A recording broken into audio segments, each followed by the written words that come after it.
પાટણ જિલ્લાના સમીના એક યુવકને જીએસટી વિભાગ દ્વારા 1.97 કરોડનો ટેક્સ ભરવાની નોટિસ પાઠવતા પરિવાર ચિંતિત બન્યો। પાટણના સમીમાં યુવકને 1.97 કરોડ ટેક્સ ભરવાની નોટિસ મળતા યુવકના માથે આપ ફાટ્યા જેવી પરિસ્થિતિ સર્જાઈ। આવો જાણીએ શું છે આ મામલો।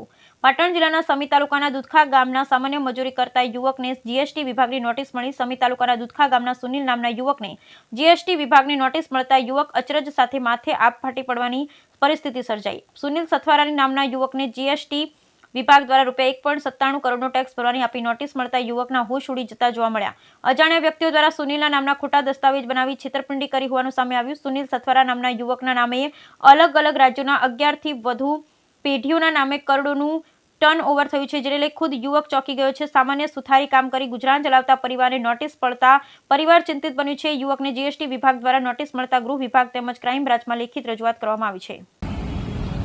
મારું નામ સથુરા શંકુમાર બચુભાઈ છે। તાલુકો સમી છે, ગામ મારું દુધખા છે। મારે ગામડે એક ટપાલથી મારે નોટિસ આવી છે બેંગ્લોરથી।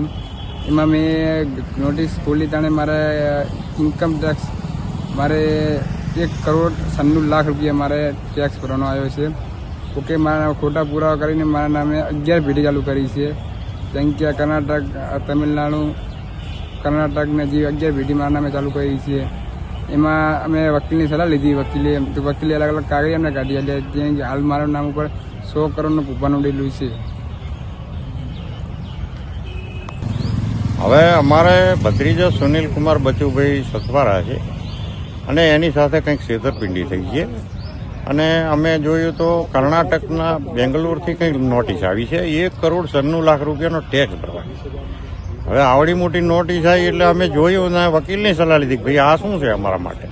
હવે અમે તો નાના માણસો મજૂરી કરીને જીવનારા છીએ અને અમારા સુનિલ છે એ સુધારી કામ કરીને જીવન જીવે અમદાવાદમાં।